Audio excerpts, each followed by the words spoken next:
하신 예수님이 다시 오실 날을 사모하며 하나님이 주신 말씀에 순종하고 영과 진리로 예배드리는 성도 여러분에게 하나님 아버지의 크신 사랑과 은혜가 항상 함께 하시기를 주님의 이름으로 축원합니다. 아멘.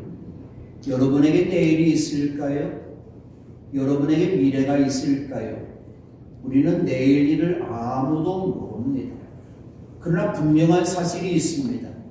내일을 준비하는 사람만이, 미래를 준비하는 사람만이, 잘 준비하는 그 사람만이 자기가 세운 계획과 소망을 온전히 이룰 수 있습니다. 코로나 확산 여파로 한 차례 미루어진 대학 수학능력 시험이 지난 3일 전국 1383개 시험장에서 시행되었습니다. 예전보다도 많은 시험생들이 시험을 보지 않는 사람들이 많이 있었고 수험생 49만 3,433명이 시험을 보았습니다.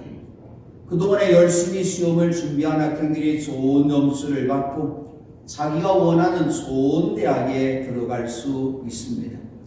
지난 수능 시험은 코로나 방역 능력도 시험했다고 합니다.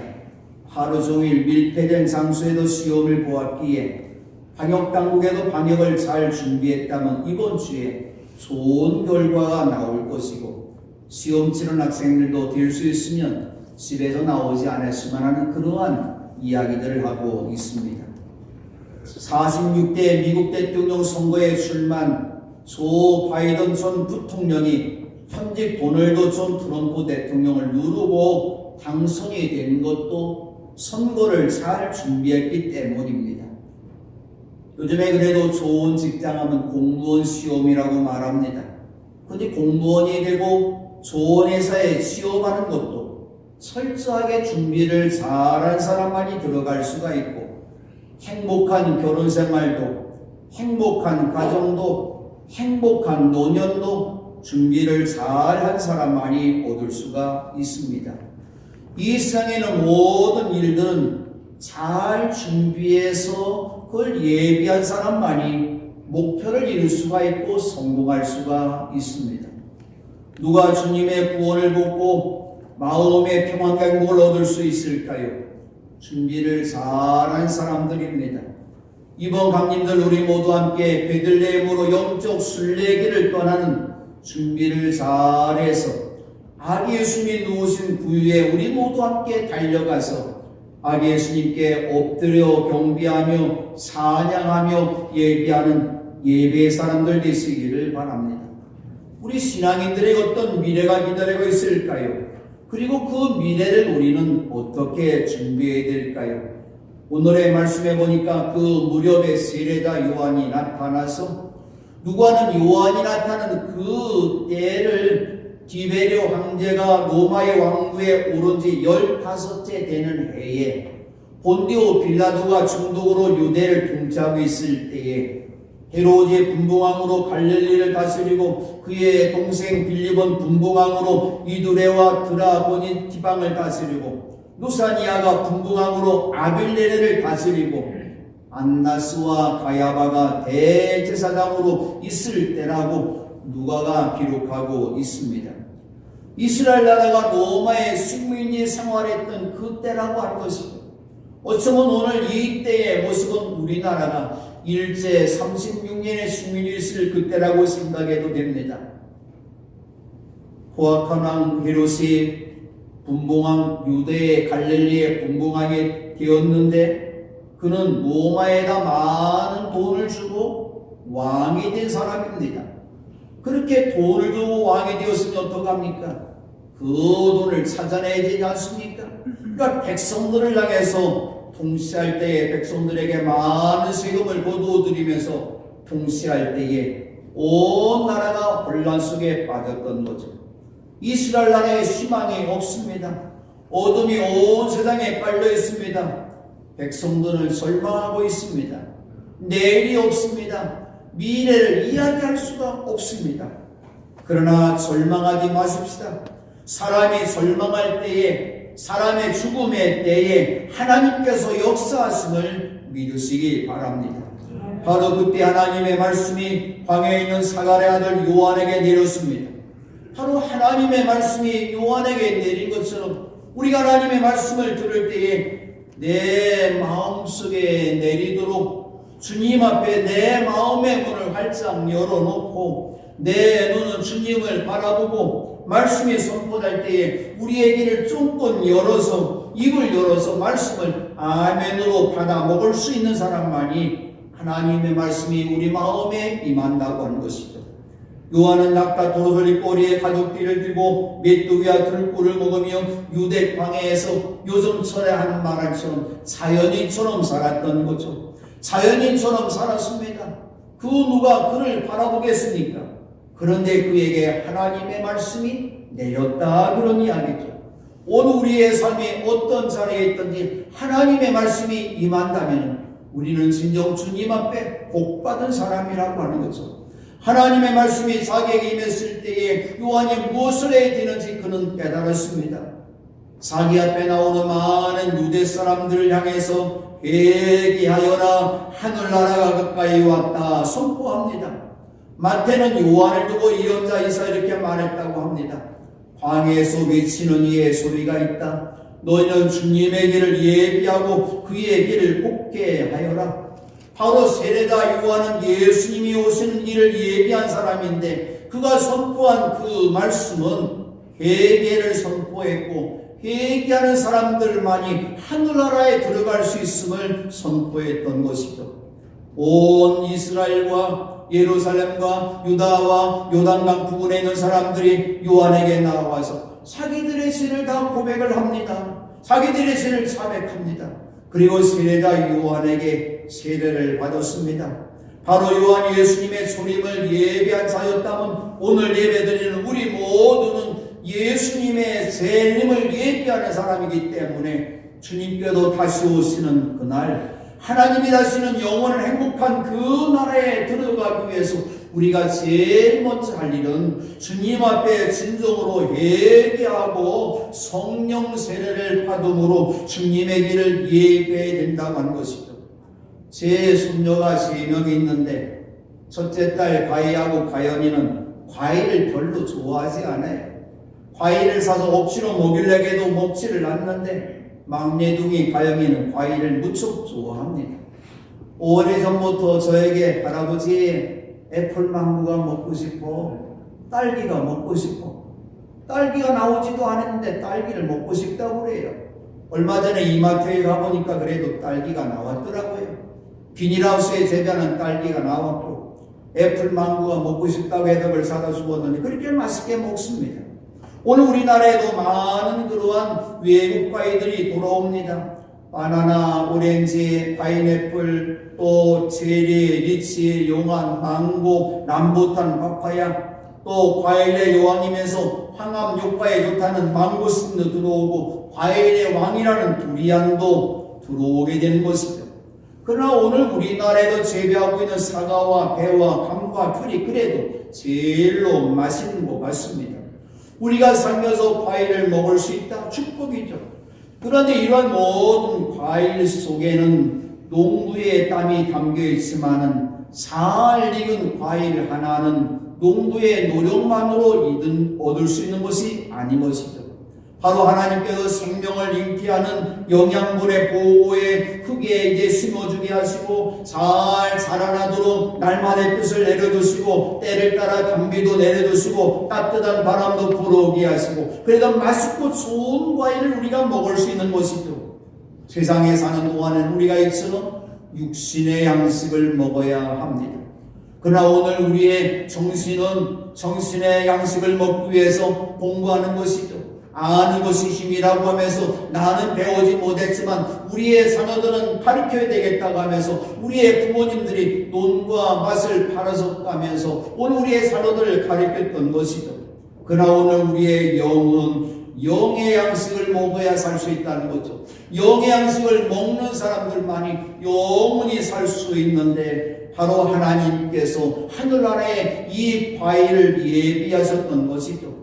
하늘나라는 수정같이 빛나는 생명수강이 흐르고 있고 그 강은 하나님의 보좌와 어린 양의 보좌라고 흘러나와서 성도들이 영원히 살 도시의 넓은 한가운데 흐르고 있는데 강 양옆 쪽에는 12종 열매를 맺는 생명나무가 있어서 달마다 열매를 맺어서 우리는 그것을 먹으며 영생한다고 하는 것이죠. 그 나뭇잎은 민족들을 치료하는 데 쓰인다는 것이죠.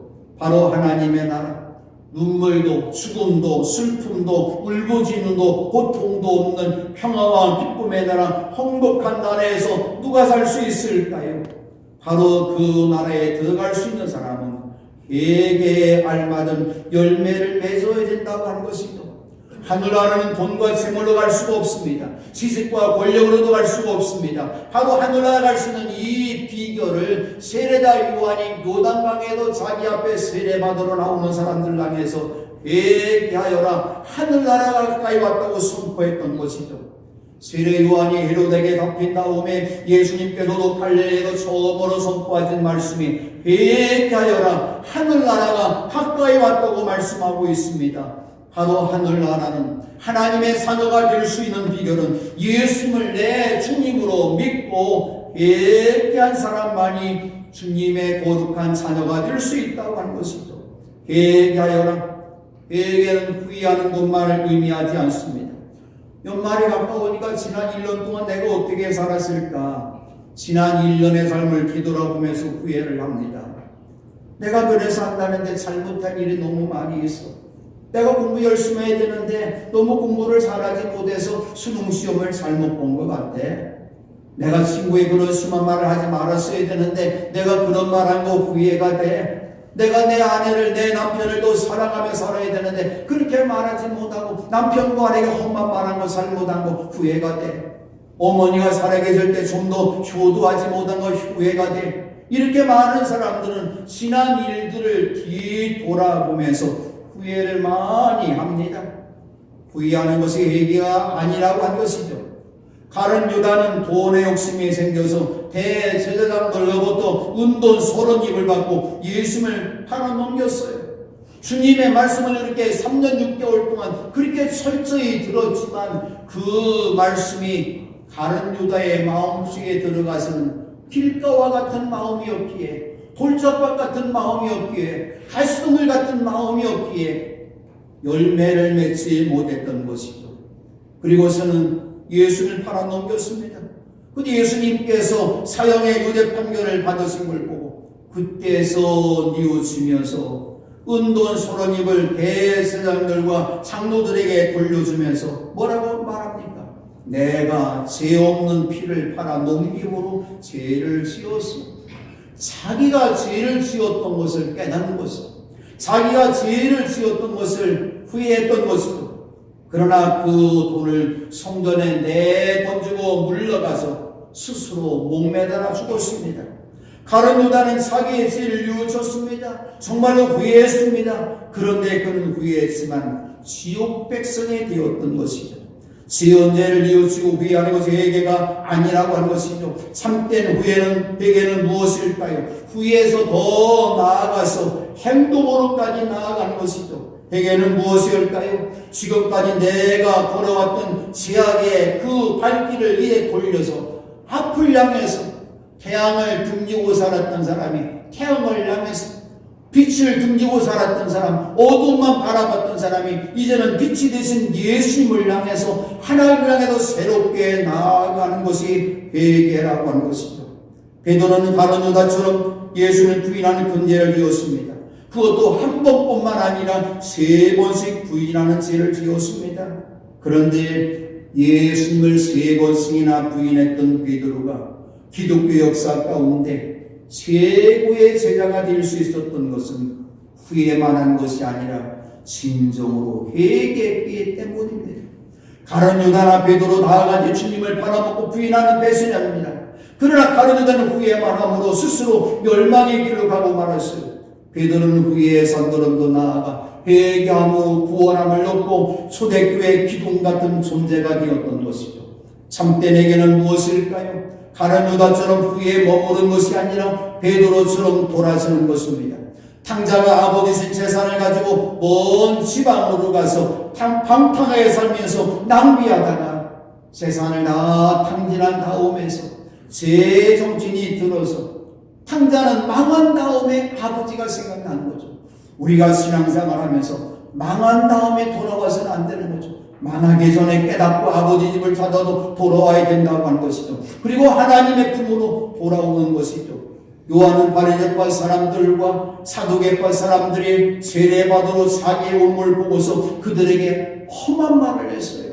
독사의 자식들, 독사의 자식이라고 하는 거죠. 어쩌면 사두개파 사람들과 바리새파 사람들은 이스라엘 나라에서 높은 위치에 있는 사람, 존경받는 사람이었어요. 근데 세례자 요한은 그들을 향해서 독사의 자식들아 말합니다. 누가 너에게 닥쳐올 징벌을 피하라고 일러주더냐. 회개에 알맞은 열매를 맺어라. 바로 예수님이 마련하신 그 나라, 회개에 알맞은 열매를 맺을 때만 갈 수 있다는 것이죠. 오늘 본문과 동일한 사건을 기록하고 있는 누가복음에서는 세례자 요한은 회개합당한 열매를 다음과 같이 말합니다. 무리들이 요한 선생님, 우리가 어떻게 했으면 좋겠습니까? 요한이 무리에게 말합니다. 속옷을 2번 가진 사람은 없는 사람에게 나누어 주고 먹을 것을 가진 사람도 그렇게 하여라. 세리들에게는 너에게 준 것보다 더 받지 말아라. 군인들에게는 아무에게도 협박하여 억지로 빼앗거나 거짓것을 하여 빼앗거나 속여서 빼앗지 말고 너의 공급으로 만족하게 여기라 말합니다. 세례 요한이 그들에게 말한 뜻이 무엇이 담겨있을까요? 가진 사람은 나누어 주라는 거죠. 돈을 많이 가졌습니까? 지식을 많이 가졌습니까? 명예를 많이 가졌습니까? 권력을 많이 가졌습니까? 내가 가진 것을 나누어 주라는 거죠. 세리는 정할 수 얼마나 생수하고 군인은 자신의 칼과 창과 권력으로, 대통령도 자기의 권력으로 서민들을 억압하는 일을 해서는 안 된다고 하는 것이죠. 나라에 주는 공급으로 만족하며 살아가는 삶의 기본을 말하고 있는 것이죠. 삶의 기본적인 원칙을 지키라 그런 이야기죠. 회개는 무엇일까요? 하나님 앞에 돌아와서 그 말씀을 지키며 실행하며 사는 것이죠. 하나님의 말씀, 간운, 갈대, 사가 하나님의 말씀 속에 담겨 있습니다. 십계명 지키는 것이죠. 회개는 무엇일까요? 하나님의 말씀을 지키며 행하며 사는 것이죠. 회개의 알맞은 열매는 무엇일까요? 아버지 자리 떠났습니까? 아버지가 애를 자리로 돌아온 것이죠. 선생님은 선생님의 자리로 돌아온 것이죠. 의사는 의사의 자리로 돌아온 것이고, 경찰은 경찰의 삶으로 사는 것이고, 검사는 검사의 삶으로 사는 것이죠. 성경에 말하고 있는 이름 그대로 사는 것, 그것이 바로 회개의 삶을 사는 것이죠. 주님이 나에게 목사의 사명 주셨고 장로의 사명 주셨고 권사와 집사의 사명 주셨으니까 그 이름처럼 살아야 되는 것이 회개라고 하는 것이죠. 내가 내 이름처럼 살아보지 못했다면 이 시간 진정으로 주님 앞에 회개해야 된다고 하는 것이죠. 또한 회개할 만한 열매는 내 자랑을 버리는 것이죠.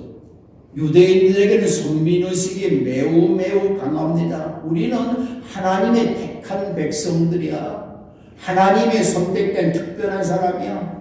우리는 하나님의 복을 받아야 되는 사람들이야. 우리는 천국 백성이 되는 것이고, 저 이방 사람들은 다 저주를 받고 징벌을 받고 하나님의 심판을 받아서 멸망받아야 되는 사람이라고 그들은 생각했던 것이죠. 복에 근원된 아브라함의 사명이 무엇이었을까요? 땅에 사는 모든 민족이 자기로 말미암아 복을 받는다는 사실을 아브라함이 깨달았어요. 아브라함은 자기가 받은 이 복을 모든 사람들에게 나누어 줘야 되는 복의 전령사역을 깨달았던 것이죠. 근데 아브라함의 후손이 이스라엘 백성들은 이 사명을 망각하며 살았습니다. 하나님의 베푸시는 복을 독살했던 것이죠. 바로 사두개파 사람들, 바리새파 사람들이 자기들만 복받는 사람이라고 말했던 거죠. 그래도 세례자 요한이 독사의 자식이라고 말했던 것이죠. 해결 열매를 맺어나가면서 너희는 속으로 주제넘게 아브라함이 우리 조상이라고 말할 생각을 하지 말아라. 내가 너에게 말한다. 하나님께서는 이 돌들로도 아브라함의 자손을 만드실 수 있다고 말하면서 회개를 촉구했던 것이죠. 이스라엘 백성은 의인이고 이방인은 죄인일까요? 우리가 종종 신앙생활을 하면서 바로 이런 이스라엘 백성 같은 이런 잘못된 내 자랑만 하고 있을 때가 많이 있다는 것이죠. 바울이 말합니다. 그러면 무엇을 말해야겠습니까? 우리 유대 사람이 이방 사람보다 낫습니까? 전혀 그렇지 않습니다. 유대 사람이나 그리스 사람이나 다 같이 죄 아래 있음을 우리가 이미 지적하였습니다. 성경에 이렇게 기록되어 있습니다. 의인은 없다. 한 사람도 없다. 깨닫는 사람도 없고 하나님을 찾는 사람도 없다. 유대 사람들은 의인이고 이방 사람은 죄인일까요? 나는 의로운 사람이라고 저 어느 집사는 불의한 사람이고 그 사람은 죄인일까요? 아니죠. 우리는 모두가 죄인임을 깨달아야 돼요. 누가 그 죄를 졌다고 손가락질해서는 안 돼요. 나는 더 큰 죄를 짓고 있다는 사실을 깨달아야 됩니다. 내 눈 속에 들보가 있음을 깨닫는다면 형제의 눈 속에는 티를 지적해서는 안 된다는 것이죠. 오히려 그것을 보았다면 위에서 기도해 줘야 된다는 것이죠. 그러므로 우리는 모두가 영원히 죽을 수밖에 없는 죄인이었지만 주님께서 우리를 하나님의 사자가 될 수 있는 길은 무엇일까요? 회개를 길을 통해서 주님을 영접할 수 있다는 것이죠. 이 사실을 깨달았던 존 누턴도 찬송합니다. 나 같은 죄인 살리신 주 은혜 놀라워 잃었던 생명 찾았고 광명을 얻었다고 말합니다. 또한 회개할마다 열매는 무엇일까요? 예수를 높이는 삶이 회개할마다 열매라고 하는 것이죠. 오늘 요한이 말합니다. 나는 너희를 회개시키려고 물로 세례를 준다. 내 뒤에 오시는 분은 나보다 더 능력이 있는 분이시다. 나는 그의 신을 들고 다닐 자격조차 없다. 그는 너에게 성령과 불로 세례를 주실 것이다. 그는 흥하여야 하고 나는 쉬어야 한다. 요한은 자기 자신의 위치를 분명히 알았어. 일생 동안 주님만을 높이는 삶을 요한이 살았던 것이죠. 회개할마다 열매는 무엇일까요?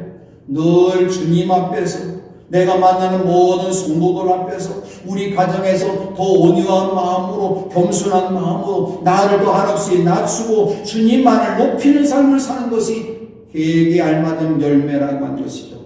세례자 요한이 자신처럼 낮추고 주님만을 높이며 살았다고 그의 일생이 종처럼 낮은 사람이 되었습니까? 예수님께서 요한을 이 세상 모든 사람들 가운데서 최고로 높여주었습니다. 내가 진정으로 너에게 말한다. 여자가 낳은 사람 가운데서 세례자 요한보다 더 큰 인물은 없었다. 겸손하니까 예수님께서 그 인물이라고 세례자 요한을 말씀하고 있습니다. 그 다음에 예수님이 말씀합니다. 그런데 하늘나라에서는 아무리 작은이라도 요한보다 더 크다. 이 얼마나 놀랍고 감격스러운 칭찬입니까? 주님께서는 자기 자신을 높이지 않은 사람을 한없이 낮추시지만 주님을 높이고 자신을 낮춘 그 사람에게는 한없이 높여주신다는 거죠. 나를 낮춘 건 무엇일까요? 내가 죄인임을 깨닫는 것이다. 그리고 진정 주님 앞에 제 용서를 받는 하나님의 자녀가 되어야 된다는 것입니다.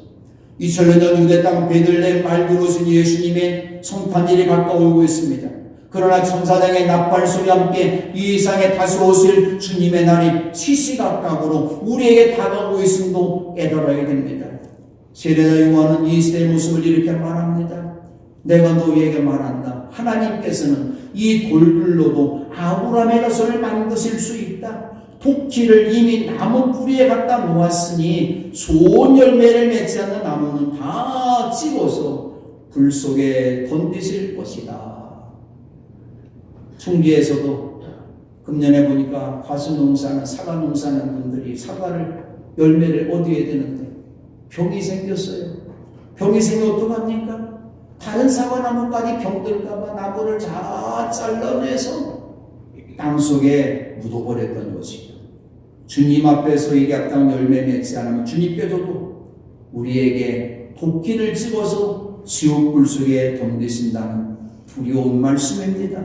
그러므로 주님이 다시 오심을 기다립니까? 주님이 오심을 소망하며 살고 있습니까? 회개에 합당한 열매를 맺어야 된다는 것이죠. 예수님의 주님을 예배하기 위해서 보내받은 세례자 요한이 사람들에게 회개할 것과 회개에 합당한 열매 맺을 걸 요구한 것처럼 이제 신랑 대신 예수님이 다시 오시는 그날 밝은 등불을 들고 모두 손에 들고 기쁨으로 주님을 맞이하려면 우리들도 내가 지은 모든 죄를 주님 앞에 철저히 회개하고 회개에 합당한 열매를 맺어서 주님 오시는 길을 예비하는 슬기로운 처녀들이 되어야 된다는 거죠. 사랑하는 성도 여러분, 이번 성도들 모두가 주님이 오시는 길을 잘 예비해서 회개할 만한 열매를 맺어야 될 것입니다. 그리고 이제 모두가 함께 기쁜 마음으로 유대 땅 베들레헴 말구에 찾아가 아기 예수를 만나 배웠고 동방박사와 같이 황금과 유황과 물약을 들어 경비하고 다시 오시는 주님을 맞이하기 위해서 지혜로운 처녀와 같이 등과 기름을 잘 준비해서 주님과 함께 공동 혼인잔치에 동참하는 주님의 사랑받는 주님의 은혜를 받는 거룩한 신부들이 계시기를 주님의 이름으로 축원합니다. 기도합니다. 주님 앞에 우리의 죄를 철저히 얘기하는 자들에게 주님의 생명의 부드러운 향기를 우리에게 내리워 주옵소서. 바로 이 세례자 요한이 주님의 길을 예비한 것처럼 이제 다시 오실 주님을 우리들이 예비하기 위해서 회개하고 회개 알맞은 열매를 맺는 주의 자녀 되게 하옵소서. 예수님의 이름으로 기도합니다. 아멘. 찬송가 176장을 부르시면서 준비하시고